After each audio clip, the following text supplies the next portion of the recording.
지금 전 세계적으로 코로나19 백신 개발 및 확보 경쟁이 불을 뿜는 중입니다. 코로나19 바이러스로부터 자국민들의 생명을 보호하려는 필사적인 노력이 눈물겹습니다. 우리나라도 예외는 아닌데 모든 국민들에게 백신을 접종하려면 꽤 오랜 시간을 기다려야 하겠지요. 그렇다 하더라도 또 다른 바이러스에게는 그 백신이 무용지물이라는 게 문제입니다.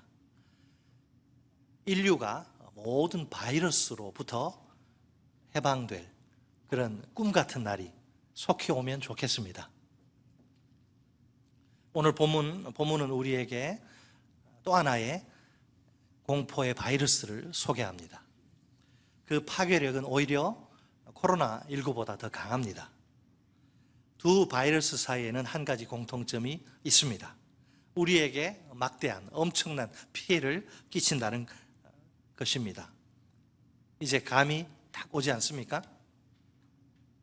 네, 몇 분이 오셨습니다.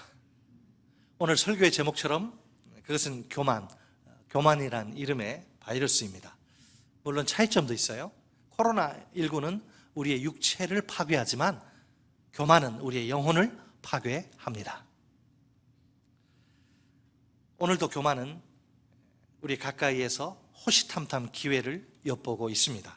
그 날카로운 발톱은 숨긴 채 달콤한 속삭임으로 우리에게 다가옵니다. 얼마나 은밀하고도 지속적인 그런 속삭임인지 모릅니다. 그래서 교만은 누구에게나 뿌리치기 쉽지 않은 유혹입니다. 오늘 본문 두 파트로 나눠서 살펴보겠습니다. 따라서 하십니다. 첫째, 교만은 치명적인 독이다. 교만이 뭐라고요? 그냥 보통 가벼운 독이 아니라 치명적인, 맞으면 그냥 죽는 독입니다. 교만은 치명적인 독이라. 오늘 본문은 애굽 왕 시삭의 유다 침공 사건을 다룹니다. 그렇죠? 우선 우리가 주목해야 할 중요한 사실이 있는데, 이 사건이 우발적으로 갑자기 이렇게 벌어진 게 아니라 인과 관계, 원인과 결과 관계가 분명하다는 점입니다. 본문 1절로 2절은 이 사건의 배경을 분명히 밝힙니다. 르호보암의 나라가 견고하고 세력이 강해진 때입니다. 우리식으로 표현하면 르호보암이 아주 쭉쭉 잘 나갈 때입니다. 누가 보더라도 하나님의 축복을 받은 게 틀림없습니다. 안타깝게도 그는 그 좋은 하나님의 축복을 감당하는 데 완전히 실패합니다. 하나님의 백성을 통치하는 왕이란 자가 여호와의 율법을, 하나님의 말씀을 버리다니요. 얼마나 충격적인 행동이란 말입니까? 더욱 기막힌 것은 온 이스라엘이 르호보암의 그 악한 행동을 본받은 겁니다. 윗물이 맑아야 아랫물이 맑지요, 그죠? 윗물이 더러우니까 아랫물도 그냥 더러워지네요. 과연 하나님이 왕을 세울 때 왕에게 기대하시는 역할, 야 왕아 너 이렇게 좀 해라, 기대하시는 역할은 무엇일까요? 두 가지가 있는데요. 먼저 신명기 17장 18절로 20절에 나오는 모세의 권면, 모세가 이렇게 이야기합니다. 그가 왕위에 오르거든 이 율법서의 등사본을 레위 사람 제사장 앞에서 책에 기록하여 평생에 자기 옆에 두고 읽어 그의 하나님 여호와 경외하기를 배우며 이 율법의 모든 말과 이 규례를 지켜 행할 것이라. 그리하면 그의 마음이 그의 형제 위에 교만하지 아니하고 이 명령에서 떠나 좌로나 우로나 치우치지 아니하리니 이스라엘 중에서 그와 그의 자손이 왕위에 있는 날이 장구하리라. 아멘. 왕이 어떻게 해야 된다고요? 왕은 평생 동안 늘 하나님의 율법을 가까이 두고 읽어야 합니다. 그 목적은 하나님 경외하기를 배우기 위해서입니다. 그 모든 율법을 지키기 위해서입니다. 열왕기상 2장 3절에 기록된 다윗의 유언도 있습니다. 내 하나님 여호와의 명령을 지켜 그 길로 행하여 그 법률과 계명과 율례와 증거를 모세의 율법에 기록된 대로 지키라. 그리하면 내가 무엇을 하든지 어디로 가든지 형통할지라. 아멘. 다윗의 아들 솔로몬은 하나님 여호와의 명령에 순종해야 합니다. 그렇게 할 때 언제나 형통의 축복을 누릴 수 있습니다. 그러나 르호보암은 이런 하나님의 선한 기대를 완전히 무참히 짓밟고 맙니다. 여호와의 율법을 버렸으니 왕의 역할을 감당하는 데 실패한 것입니다. 도대체 이것이 어떻게 된 일일까요? 놀랍게도 역대기 기자는 그 원인이 그의 강성함 때문이라고 고발합니다. 원래 이 강성함이란 것은 하나님의 말씀에 대한 축복, 순종으로 주어지는 축복입니다. 11장 17절, 역대하 11장 17절은 르호보암의 강성함에 대해서 이렇게 언급을 해요. 그러므로 3년 동안 유다 나라를 도와 솔로몬의 아들 르호보암을 강성하게 하였으니 이는 무리가 3년 동안을 다윗과 솔로몬의 길로 행하였음이더라. 아멘. 자, 레위인과 경건한 믿음의 백성들이 왕을 도왔대요. 그래서 왕을 도와가지고 3년 동안 다윗과 솔로몬의 길로 행한 겁니다. 다른 말로 하면 하나님의 말씀대로 순종하는 삶을 산 것이죠. 그 결과로 그에게 강성함의 축복이 부어집니다. 문제는 이제 자기 왕권이 강화되고 나라가 강해지자 먹고 살만하니까 르호보암이 변한 것입니다. 초심을 잃었다거나 할까요? 그는 여호와의 율법을 버리고 범죄하고 맙니다. 설상가상으로 온 백성들까지 그를 본받아 죄 가운데 빠지게 됩니다. 그렇다면 르호보암의 문제가 무엇일까요? 그것은 바로 교만입니다. 교만. 하나님은 교만의 죄를 가증스럽게 여기시고 아주 미워하시는데요, 그래서 방치하시지 않습니다. 르호보암을, 이 교만한 르호보암을 징계하시기 위해 나서십니다. 애굽 왕 시삭을 징계 회초리로, 징계 채찍으로 이제 부르시고 사용하신 겁니다. 본문 3절을 보면 예루살렘을 치러 온 시삭의 군대, 이렇게 길게 설명할 이유가 없어요. 근데 왜 설명했느냐? 성경에는 이유가 다 있다, 목적이 있다 그랬죠. 이 시삭의 군대 지금 뭘 이야기하느냐? 수없이 많다 그랬는데 아주 막강한 전력을 지금 자랑하는 거예요. 유다의 군대를 압도할 정도입니다. 게임이 안 돼요. 아니나 다를까 시삭이 유다의 그 요새들을, 견고한 성읍들을 하나하나 연달아 격파하고 이제 함락시킵니다. 이제 얼마 안 돼요.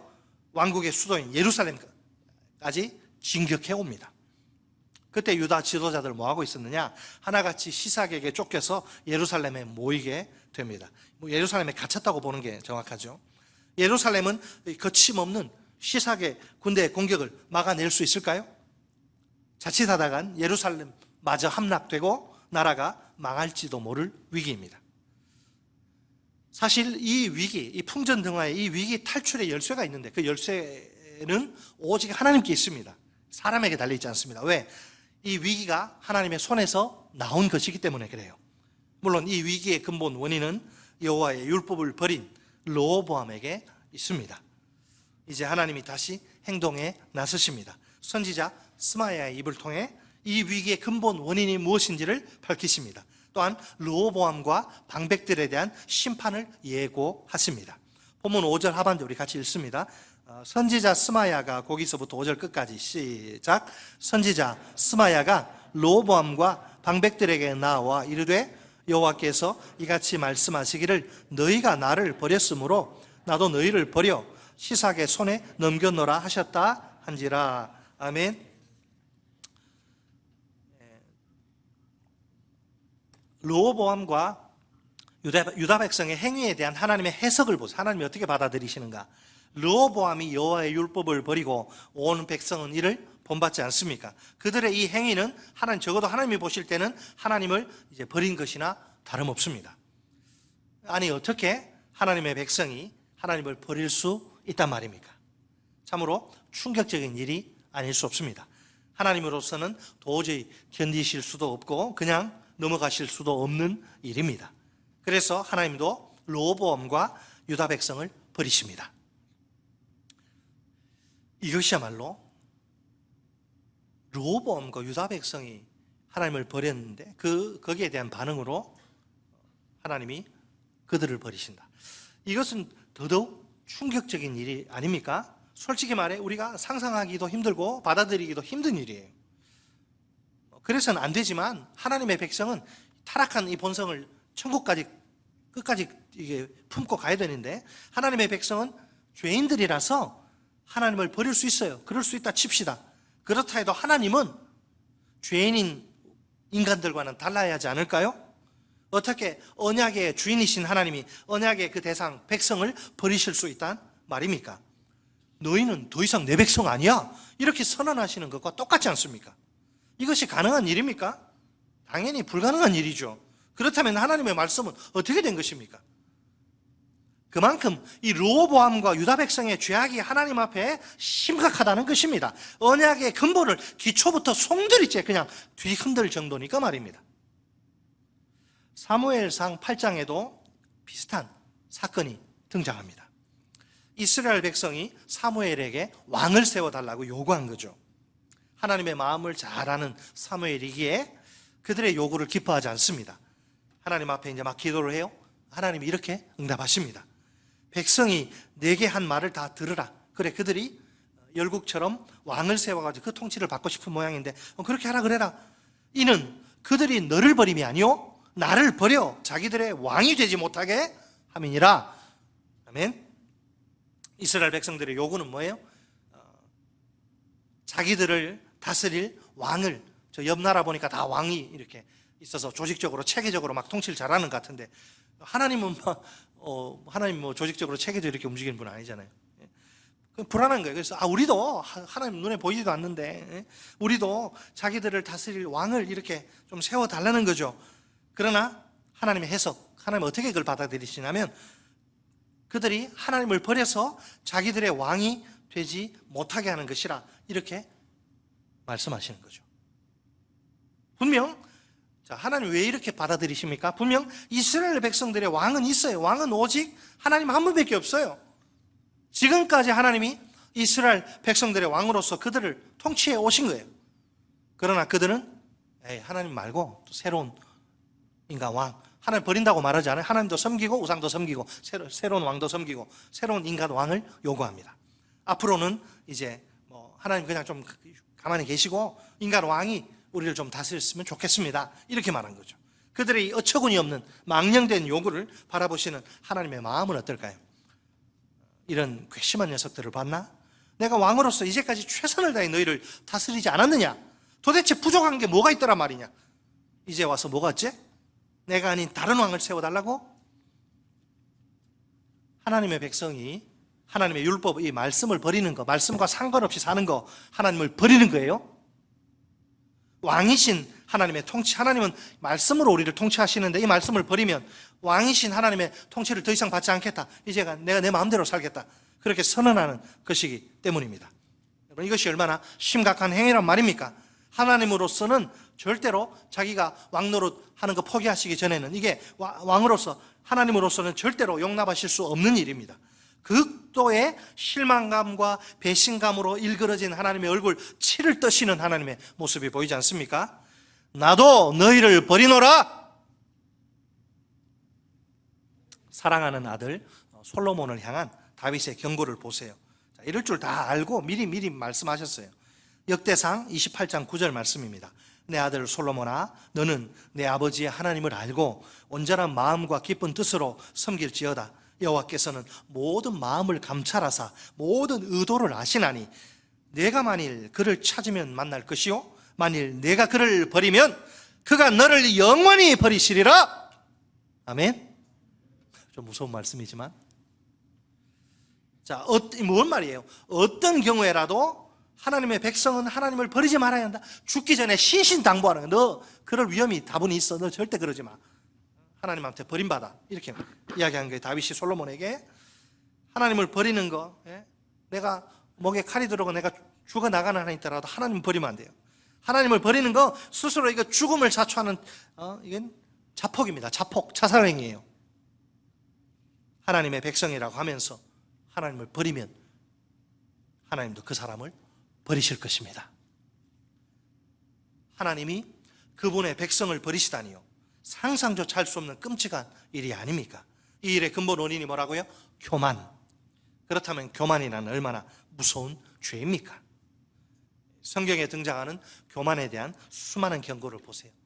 제가 지난 주일날 이 본문으로 짧게 설교를 했었는데 이제 좀 더 깊이 있게 이제 하는 거죠. 주일날, 이번 주일날 오늘 교만에 대한 수많은 성경 경고 구절이 있는데 대표적인 구절이 여러분 잘 아시는 잠언 8장 13절 말씀입니다.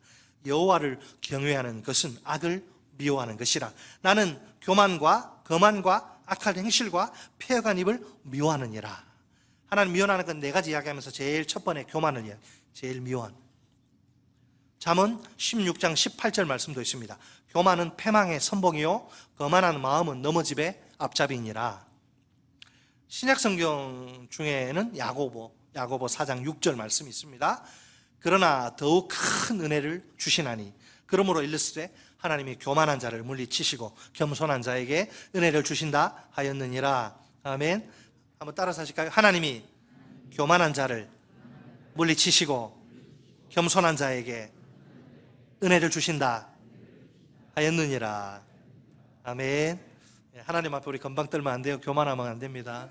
겸손해야지. 벼는 익으면 익을수록 고개를 숙이는데 사람은 뭐 저부터도 조금 잘 되면 지가 잘난 줄 알고 고개 뻣뻣이 들고 어깨 뽕도 안 넣었는데 막 뽕 넣은 것처럼 그냥. 인간은 어쩔 수 없어요. 르호보암, 여러분, 르호보암이 교만의 죄 가운데 빠진 이유가 무엇입니까? 그가 하나님의 은혜를 모조리 망각한 것이 그 결정적 이유입니다. 하나님이 르호보암에게 풍성한 은혜를 부어주신 게 맞지요? 그 결과 그의 왕위가 튼튼해지고 세력이 커진 겁니다. 이 사람이 자기가 잘나고 똑똑해서 나라를 잘 다스려서 그렇게 된 거 아니에요. 하나님이 은혜 주셔서 그렇게 강성해졌대. 솔직히 말해 이 교만 르호보암에게만 해당되는 문제가 아니죠. 그죠? 우리 모두도 이 문제로부터 자유로울 수 없습니다. 누구든지 하나님의 은혜를 망각하면 위험합니다. 교만이란 치명적인 바이러스에 감염되기 쉽습니다. 모세의 경고를 보니까 하나님의 은혜를 망각하는 것은 하나님을 망각하는 것과 똑같아요. 신명기 8장 11절로 14절 상반절 말씀입니다. 내가 오늘 내게 명하는 여호와의 명령과 법도와 규례를 지키지 아니하고 내 하나님 여호와를 잊어버리지 않도록 삼갈지어다. 내가 먹어서 배부르고 아름다운 집을 짓고 거주하게 되며 또 내 소와 양이 번성하며 내 은금이 증식되며 내 소유가 다 풍부하게 될 때에 내 마음이 교만하여 내 하나님 여호와를 잊어버릴까 염려하노라. 아멘. 막 배고프고 힘들고 그럴 때 아니에요. 잘 나갈 때 막 통장에 그 저금 잔고가 막 팍팍 늘어나고 막 투자한 주식마다 막 널뛰고 널뛰는 게 아니라 막 그냥 올라가고 막 아주 그냥 이게 한포 고복이라 그래. 배불러 가지고 이 등 두드리 한포 고복 고복이니까 배 두드리네. 배가 막 이렇게 차가지고 와. 모세가 염려하는 것은 하나님의 은혜로 이렇게 복을 허락하시는데 거기 그냥 막걸리 취한 것처럼 그냥 그 취하는 거예요. 복에 하나님의 은혜로 허락하신 복에 취해서 그 복 주신 하나님이 안 보이는 거예요. 자, 그러다 보면 복에 그 복 자체에 너무 취하다 보면 하나님 그 마음이 교만해질 위험이 큽니다. 만약 그렇게 교만의 죄 가운데 빠지면 어떻게 될까요? 하나님을 잊어버리게 돼요. 결국 하나님의 율법을 버리고 죄를 범하게 됩니다. 르호보암이 그 대표적인 경우입니다. 따라서 하실까요? 둘째, 교만, 예방, 백신은 하나님의 은혜이다. 한 번 더, 교만, 예방, 백신은 하나님의 은혜이다. 선지자 스마야를 통해 하나님의 말씀이 주어진 상황입니다. 이때 르호보암과 이스라엘 방백들 이 말씀 앞에서 어떤 반응을 보입니까? 말씀이 떨어지면 말씀 앞에 우리가 어떤 식으로든 반응하게 돼 있어요. 이 사람들도 반응을 하는데 6절 보세요. 6절 어떻게 반응합니까? 말씀이 아주 사정없이 막 심장을 그냥 막 찔렀겠죠. 6절에 따르면 일단 그들은 스스로 뭐 했다? 겸비합니다. 교만한 인간들이 겸비합니다. 자기들의 잘못을 뉘우친 것입니다. 이것은 진정한 회개입니다. 또한 그들은 여호와는 의로우시다라고 고백하지요. 하나님의 징계가 정당하다. 우리는 맞아도 싸다. 하나님의 징계가 정당하다고 인정한 것입니다. 이것은 징계에 대한 수용입니다. 그것도 마음에서 우러나온 참된 수용입니다. 마음은 막 안 그러는데 겉으로 그냥 하는 거죠. 그게 하나님 그 속만 모르시겠어요. 다 아시지? 진정으로 정말 가슴을 치면서 우리가 이 썩을 것들이다. 우리가 막 가슴을 치면서 그냥 하는 것. 그 하나님이 그걸 보신 거예요. 그래서 하나님은 자 여기 보니까 그 성경에 나오죠. 7절에 보니까 여호와께서 그들이 스스로 겸비함을 뭐 했어요? 여호와께서 보신지라. 여러분 하나님 우리를 보세요. 예? 우리를 보시는 분 하나님. 겉과 속을 다 보시. 우리는 사람의 겉밖에 못 보죠. 하나님은 속도 보죠. 하나님은 그들의 속을 보니까 이 사람들이 막 겸비한 거예요. 스스로 겸비함을 보셔요. 그들의 마음속을 환히 그냥 꿰뚫어 보신 거죠. 하나님이 뭘 보셨으면 그 마음속에 있는 회개의 진정성과 진실성을 본 거예요. 우리 하나님은 그들의 진정한 회개에 대해서 이제 반응을 하십니다. 이번에도 자기가 세운 대변자, 스피카, 선지자 스마야를 통해 그들에게 말씀하십니다. 본문 7절 하반절 말씀, 자 우리 같이 읽습니다.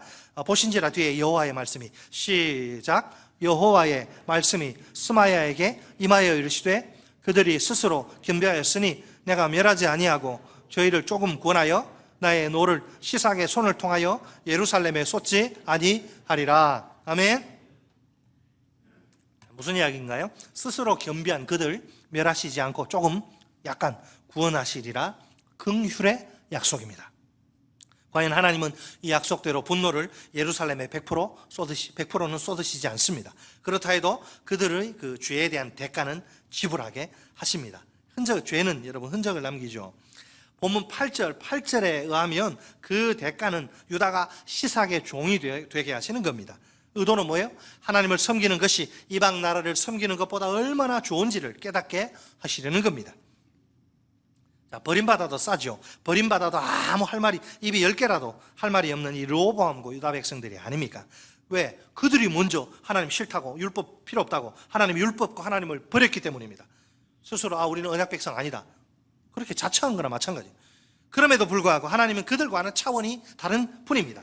세상 사람들에게는 너 눈에는 눈, 이에는 이, 이런 보복이 통할지 몰라요. 그러나 하나님께는 그런 식의 보복이 통하지 않습니다. 따라서 하나님이 그들을 버리시는 일은 절대로 일어나지 않습니다. 우리 하나님은 겸손히 회개하는 자를 물리치시지 않습니다. 그래서 용서의 은혜를 베푸십니다. 그러니까 진노 중에라도 긍휼을 베푸시는 좋으신 하나님입니다. 우리 하나님 얼마나 좋은지 아세요? 본문 9절 이하를 보면 하나님의 그 심판 예고와 구원 예고가 그대로 성취됩니다. 먼저 유다는 시삭에게 이제 머리를 조아리며 조공을 바치고 종이 됩니다. 시삭이 그랬더니 이제 모든 것을 다 싹 쓸어 가고 맙니다. 솔로몬이 모은 재산, 그 엄청난 재산, 그리고 부귀영화, 이걸 대표하던 모든 것이 싹 사라진 거예요.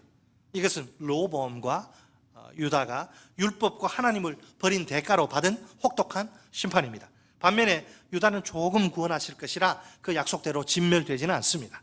이 하나님의 구원은 죄인의 스스로 겸비함과 긴밀히 연결됩니다. 사랑하는 성도 여러분, 범죄한 자기 백성을 다루시는 하나님의 손길은 징계, 때리는 거죠. 이 징계는 다윗 언약에서부터 분명히 언급됩니다. 사무엘하 7장 14절 말씀입니다. 나는 그에게 아버지가 되고 그는 내게 아들이 되리니. 자, 언약을 이야기하죠. 그가 만일 죄를 범하면 내가 사람의 매와 인생의 채찍으로 징계하려니와. 아멘. 특히 이 부분을, 앞부분을 우리가 주목할 필요가 있습니다. 나는 그에게 아버지가 되고 그는 내게 아들이 되리니. 자, 언약 공식이죠. 징계를 언급하기에 앞서서 아버지와 아들 사이를 강조하시네요. 뭔 말입니까? 징계의 기초가 하나님과 그분의 자녀 사이의 관계라는 것입니다. 징계란 아버지가 자기 아들을 다루시는 한 가지 방법입니다. 남의 집 자식 징계할 이유 필요 없습니다. 그 경찰들이나 검사하고 판사가 하는 거지, 내가 왜 남의 자식 징계합니까? 하나님 아버지는 그 자녀들이 죄를 범할 때 그냥 넘어가시지 않습니다. 반드시 징계의 매를, 채찍을 휘두르십니다. 한 대 두드려 맞으면 굉장히 아파요. 그게 뭐 어떻게 올지 몰라. 사람마다 다 다르니까. 어떤 사람 병, 어떤 사람 사고, 어떤 사람 실직, 어떤 사람 파산. 여러분, 이 징계에는 분명한 목적이 있어요. 망하게 하고 죽게 만들려고 하는 거 아니에요. 누가 자기 자식 망하고 죽는 거 좋아할 사람 누가 있어요? 부모가. 잠언 3장 12절 말씀입니다. 대저 여호와께서 그 사랑하시는 자를 징계하시기를 마치 아비가 그 기뻐하는 아들을 징계함 같이 하시느니라. 아멘. 일반적으로 아버지는 그 기뻐하는 아들이 잘못된 길로 나아갈 때 어떻게 합니까? 징계하죠. 징계합니다. 사랑하는 아들이 올바른 길로 돌아오게 만드는 것이 그 유일한 목적입니다. 우리 하나님도 이와 마찬가지입니다. 그 사랑하시는 자녀가 범죄의 길에 들었을 때 물론 바로 이렇게 징계하지는 않죠. 바로 그냥 죄 지으면 그냥 여기 막 주변머리가 확 다 빠지고 뭐 또 죄 지었더니 막 이제 소갈머리가 확 빠지고 즉각적인 그런 건 아니에요. 기다립니다. 하나님은 인내가 많아. 기다려요. 하나님은 이렇게 막 억지로 이렇게 하는 거 제일 싫어하시거든요. 스스로 죄를 깨닫고 돌아오기를 원하시는데 이 인간이 뭐 안 돌아오잖아요. 그러면 더 냅두면 이제 진짜 큰일 나니까 그때 이제 매맞는 거예요. 그때 우리가 매맞는 거예요. 사랑하시는 자녀가 범죄 길에 들었을 때 기다려요. 스스로 좀 깨닫고 돌아오기를 여러 루트를 통해서 말씀하십니다. 회개하라고. 끝까지 버티잖아요. 몰라서 또 고의로 버틸 수도 있고 누가 이기나 한번 보자 이래가지고 그럴 때 징계하십니다. 그 길에서 벗어나 하나님께로 돌아오도록 만들기 위해서 말입니다. 그래서 부모 자식과의 그 유비가 많습니다. 하나님과 우리 사이 볼 때 우리 부모 자식 사이 이렇게 보면서 깨닫는 통찰이 많아요. 비슷한 구석이 많거든. 너희 중에 누가 아들이 생선을 떡을 달라는데 얘따 이거 먹어라 돌 던져둘 그런 아버지가 있겠느냐. 너희 중에 누가 아들이 아빠 나 생선 먹고 싶어 그러면 얘따 이거 먹어라 뱀 확 던져줄 그런 미친 부모가 어디 있겠어요. 너희가 악한 자로도 자식에게 좋은 것으로 줄 알거든 하물며 하늘에 계신 내 아버지께서 구하는 자에게 좋은 것으로 주시지 않겠느냐. 주신다네 안 주신다는 거예요? 주시니까 새벽마다 나와서 기도하는 거지. 주시니까. 여러분 하나님의 징계 이 구약 시대만의 이야기가 아니에요. 그죠? 신약 시대인 오늘날에도 유효합니다. 히브리서 12장 8절 말씀입니다. 징계는 다 받는 것이거늘 너희에게 없으면 사생자요 친아들이 아니니라. 아멘. 아주 무서운 말입니다. 자, 결국 징계는 하나님의 징계는 그 사랑하는 자녀인 우리를 위한 사랑의 매, 사랑의 표현이죠. 하나님의 자녀라면 다 두드려 맞는 게 정상입니다. 잘못되면 두드려 저도 엄청 얻어 맞습니다. 잘못하면. 자녀라면 다 이렇게 맞는 것이 이게 정상. 만일 우리에게 징계가 없다면 우리는 사생자요 친아들이 아닙니다. 막 내가 잘못된 길로 가고 막 죄 짓는데 옆에서 너 안 된다 말리고 그래도 계속 가. 위험한 거죠. 하나님과 아무 상관없는 인생일 가능성이 있다는 거예요. 그러므로 징계가 우리에게 임할 때 우리가 낙심하거나 좌절할 필요는 없습니다. 할렐루야. 이 징계야말로 내가 진짜 백이구나, 내가 가짜가 아니구나, 내가 하나님의 자녀라는 신분에 대한 결정적인 증거. 여러분 믿습니까? 그러면 징계 두드러 맞을 때 우리가 어떻게 반응을 해야지. 반응. 계속 버티면 큰일 나지. 두드러 맞는데 우리가 징계 앞에서 보일 수 있는 최선의 반응은 무엇일까요? 오늘 본문을 보니까 진정한 회개. 하나님의 징계가 우리에게 막 임할 때 그게 말 안 들으면 자식도 여러 가지 하여튼 뭐 제가 이야기 안 하겠습니다. 하나님의 징계가 우리에게 임할 때 스스로를 잘 살피고 가정을 잘 봐야죠. 자기에게 무슨 죄가 있는지 혹시 11조 떼먹이지 않았나? 무슨 죄가 있는지 깊이 생각해 보아야 합니다. 만일 죄가 생각이 나거들랑 진심으로 회개해야 합니다. 빨리 돌아오면 돌아올수록 좋아요. 그러면 더 얻어맞지 않으니까 버티면 버틸수록 손해. 빨리 회개하는 게 상책입니다. 하나님께로 돌아와야 합니다. 그러면 반드시 회복의 은총이 우리에게 부어집니다. 하나님이 죄로 말미암아 손상된 그분과의 관계를 온전히 싹 언제 그랬느냐는 듯이 회복시켜 주십니다. 우리 하나님은 신실하신 분입니다.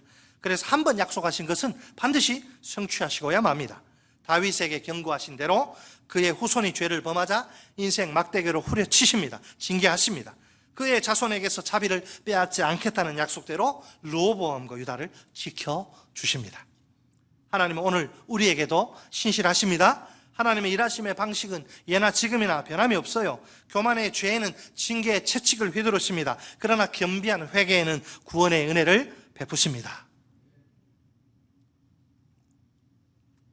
우리가 인생을 살다 보면 항상 그냥 곤고한 날만, 고통스러운 날만 있는 게 아니에요. 때로는 형통한 날도 찾아옵니다. 그렇게 잘 나가는 날에는 마치 순풍에 돛을 단 듯 매사가 순조롭게 풀립니다. 가정이 화목하고 평안하다 보니 가족들이 서로 얼굴 붉히고 다툴 일이 없습니다. 다들 그냥 힘이 뻗쳐서 건강이 넘쳐서 병원 문턱 밟을 일이 없어요. 매달 꼬박꼬박 건강 보험료 나가잖아요. 이게 너무 아깝다는 생각이 듭니다. 사업이나 직장은 날로 번창하고요. 자녀들 진학, 취업, 결혼 이런 인생의 큰 관문들을 쉽게 이렇게 통과하고요. 너무 행복해서 이렇게 행복해도 되는지 이거 뭔 일 나는 거 아니에요? 살짝 불안을 내가 이렇게 행복해도 되나? 불안을 느낄 정도입니다. 여러분 그렇게 되시기를 진심으로 축원합니다. 그렇게 좀 형통하시면 좋겠어요. 이 형통의 중심에 뭐가 있어요? 하나님의 풍성한 은혜가 있습니다. 하나님은 높이기도 하시고 낮추기도 하시고, 그죠? 살리기도 하시고 죽이기도 하시고, 그 손에 부와 귀가 있고 생사화복이 그의 손에서 나오는 게 하나님 앞에 잘 보여야 되는, 세상에서 성공하고 출세하는 게 다가 아니에요. 그거 자식들에게 우선순위 되면 큰일 납니다. 먼저 하나님을 경외한, 하나님 마음에 드는 인생이 돼야. 여러분 믿으시지요? 여러분 그렇게 풍성한 은혜가 보여서 우리가 형통할 수 있어요. 그럴 때일수록 우리가 방심하면 곤란합니다. 각별히 조심하고 또 조심해야 합니다. 교만이 그 달콤한 속삭임으로 다가올 수 있기 때문입니다. 솔직히 이게 쉽게 뿌리치기 힘든 유혹입니다. 그 매혹적인 교만이 내게 쑥 들어올 때 내 마음에서 일어나는 변화를 보세요. 내가 내 힘으로 여기까지 온 것 같아 아주 마음이 뿌듯해요. 자기가 막 자랑스럽기까지 합니다. 이제는 내 힘만으로도 뭐든지 할 수 있을 것 같습니다. 예전처럼 굳이 하나님을 간절히 찾지 않아도 될 것 같아요. 하나님을 그렇게 의지하지 않아도 먹고 사는데 별 지장 없을 것 같아요. 너 충분히 잘할 것 같아요, 내 힘으로. 그 마음이 초심을 잃어버리고 변질된 게 틀림없습니다. 그렇게 썩어버린 그런 마음을 향해 외치고 싶은 말, 여러분 무엇일까요? 정신 차려 이 친구야. 정신 차려 이 친구야. 우리가 어떻게 하면 교만의 죄에 빠지지 않을 수 있을까요? 그 효과적인 대처법은 하나, 교만 예방 백신을 접종하는 것입니다. 독감은 안 맞아도 되지만, 맞아도 되고 안 맞아도 되지만 교만 예방 백신은 우리가 반드시 접종을 해야 돼요. 그 백신의 이름은 하나님의 은혜입니다. 우리가 늘 하나님의 은혜를 뼛속 깊이 새기고 감사하며 살아야 합니다. 특히 형통의 때에는 더더욱 그렇습니다. 스스로에게 항상 두 가지 질문을 던져야 합니다. 자문자답, 내가 어떻게 지금 이 자리에까지 오게 된 것인가? 내가 누구 덕분에 이 모든 것을 누리고 있는가? 이 두 가지 질문에 대한 정답은 딱 하나밖에 없어요. 그것은 오직 하나님의 은혜입니다. 여기에 위대한 두 개의 신앙 고백이 있습니다. 이 신앙 고백들이 하나님의 은혜를 강력히 선포합니다. 동서고금을 막론하고 많은 그리스도인들의 심금을 울리는 그런 고백이 아닐 수 없습니다. 첫째로 사무엘의 신앙 고백입니다. 사무엘상 7장 12절에 나오는 그의 아름다운 신앙 고백을 보세요. 사무엘이 돌을 취하여 미스바와 센 사이에 세워 이르되 여호와께서 여기까지 우리를 도우셨다 하고 그 이름을 에벤 에셀이라 하니라. 여호와께서 여기까지 우리를 도우셨다. 사무엘이 고백하는 하나님은 어떤 분이에요? 에벤 에셀의 하나님입니다. 우리가 잘나고 똑똑해서 내 힘으로 우리 힘으로 여기까지 온 게 아니란 말입니다. 오직 하나님의 도우시는 은혜로 우리가 여기까지 이르게 된 것이지요. 결국 모든 것이 전적인 하나님의 은혜라는 뜻입니다. 그렇다면 사무엘 편에서, 우리 인간 편에서, 우리 편에서 자랑할 수 있는 것은 하나도 없는 셈입니다. 둘째로 사도 바울의 신앙 고백입니다. 고린도전서 15장 10절에 등장하는 그의 감동적인 신앙 고백을 들어보세요. 그러나 내가 나 된 것은 하나님의 은혜로 된 것이니 내게 주신 그의 은혜가 헛되지 아니하여 내가 모든 사도보다 더 많이 수고하였으나 내가 한 것이 아니요 오직 나와 함께 하신 하나님의 은혜로라. 아멘. 자, 오늘의 나를 있게 만드신 하나님, 한번 따라서 하실까요? 여호와께서 여기까지 나를 도우셨다. 오늘의 나를 만드신 하나님. 바울의 그 전 존재와 전 인생을 관통하는 주어는 자기 자신이 아닙니다. 바로 하나님입니다. 하나님이 그 놀랍고 풍성한 은혜로 그의 인생과 사역을 이끌어 오신 겁니다. 그의 인생과 사역에서 하나님의 은혜를 쏙 빼면 남는 게 아무것도 없어요. 빈 껍데기밖에 없어요. 그야말로 그는 시체일 뿐입니다. 아무런 열매도 없는 공허한 사역일 따름입니다. 그러나 하나님의 은혜가 그의 인생과 사역 가운데 강력하게 임합니다. 그 은혜는 결코 헛되지 않습니다. 그래서 바울은 모든 사도보다 더 많이 수고합니다. 바울이 자기 자랑하는 거 아니에요. 이게 무슨 말입니까? 다른 사도들 가운데 그 어느 누구보다도 더 열심히 사역했다, 그런 의미입니다. 그럼에도 불구하고 그는 절대로 자기를 높이거나 자랑하지 않습니다. 오히려 하나님의 은혜만을 높이고 자랑합니다. 그 모든 수고를 한 게 자기가 아니라고까지 말합니다. 이렇게 말하는 그의 본심, 진심이 무엇일까요? 자기의 모든 사역이 오직 하나님의 은혜로 가능했다, 이 점을 강조하고 싶은 겁니다. 만약 우리가 사무엘처럼 에베네셀의 하나님을 고백한다면 어떨까요? 또 우리가 사도 바울처럼 오늘의 나를 있게 만드신 하나님을 고백한다면 어떨까요? 누가 뭐라 해도 우리는 진정으로 하나님의 은혜를 깨달은 자들이 분명합니다. 여러분 그렇게 고백하실 수 있어요? 그러면 여러분 속에 하나님의 은혜가 있는 거예요? 관건이 뭐냐? 관건은 이 하나님의 은혜를 절대로 죽을 때까지 망각하지 않는 것입니다. 늘 영혼 깊숙이 새기고 기억하는 것입니다.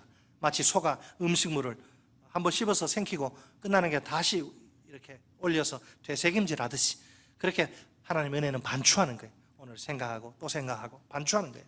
하나님의 은혜에 대한 기억이 교만 바이러스를 예방하는 최고의 백신입니다.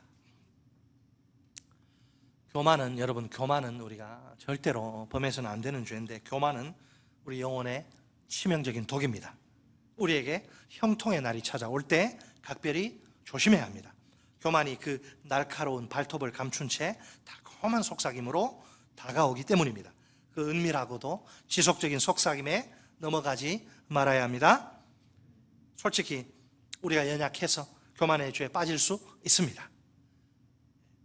강성할 때 하나님이 안 보이는 거예요. 그게 너무 크게 보여가지고 그 모든 것 주신 하나님이 안 보이는 거예요. 여러분, 내 앞에 큰 바위가 딱 가로막으면 그 뒤에가 안 보이잖아요. 하나님이 내게 주신 것들, 그게 취하다 보면 그것을 주신 하나님이 가려서 안 보이는 거예요. 우리가 그러다 보면 우리가 교만의 죄에 빠질 수 있는데, 자, 그럴지라도 하나님이 우리를 사랑의 손길로 징계하시니 우리에게 소망이 있습니다. 하나님의 사랑이 징계로 우리에게 임할 때 진정한 회개로 반응해야 합니다. 우리가 사는 길은 딱 하나, 하나님께로 돌아가는 것입니다. 그렇게 하면 하나님이 우리를 과거를 묻지 않으시고 우리를 용서해 주십니다. 다시 하나님의 자녀로, 그리스도인으로 새 출발할 기회를 허락하십니다. 교만 예방 백신은 하나님의 은혜입니다. 우리가 사무엘의 신앙 고백을 붙들어야 합니다. 에베네셀의 하나님입니다. 하나님이 우리가 여기에 이르기까지 도와주셨습니다. 우리가 바울의 신앙 고백을 영혼 깊이 새겨야 합니다. 오늘의 나를 있게 만드신 하나님입니다. 하나님이 그 넘치는 은혜로 내 인생, 내 사역을 지금까지 이끌어 오셨습니다. 그러므로 모든 것이 전적인 하나님의 은혜입니다. 아멘. 마지막으로 외치고 이제 끝내겠습니다.